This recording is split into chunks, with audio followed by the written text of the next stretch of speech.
حدیث سنا کے ختم کر رہا ہوں۔ حضرت سلمہ بن اکوع رضی اللہ تعالیٰ عنہ حدیث کے راوی ہیں، اور حدیث متفق علیہ ہے بخاری اور مسلم میں۔ خیبر کے مقام پر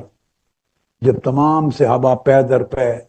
قلعہ خیبر فتح کرنے کے لیے حملے کر چکے اور خیبر کا قلعہ فتح نہیں ہو رہا تھا، سب پریشان تھے، تو آقا علیہ الصلوۃ والسلام نے فرمایا، یہ بخاری مسلم کی متفق علیہ، فرمایا قال رسول اللہ صلی اللہ علیہ وآلہ وسلم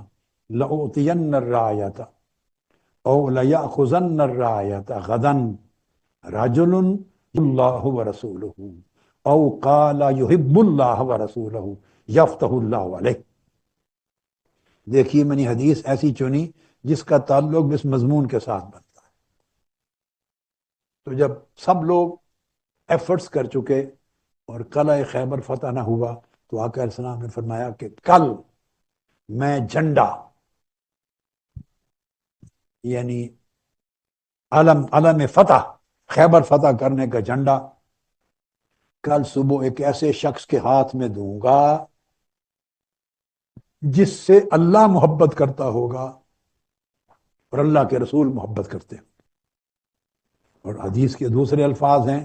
فرمایا کہ یا اللہ اس سے محبت کرتا ہوگا اور اللہ کا رسول اس سے محبت کرتا، یعنی وہ اللہ سے محبت کرتا ہوگا اور اللہ کے رسول سے، اور اللہ اور اللہ کے رسول اس سے محبت کرتے ہوں گے، دو طرفہ جن کی محبت ہوگی، اس کو دوں گا۔ وَيَفْتَحُ اللَّهُ عَلَيْهِ، اللہ پاک اس کے ہاتھ پہ قلعہ خیبر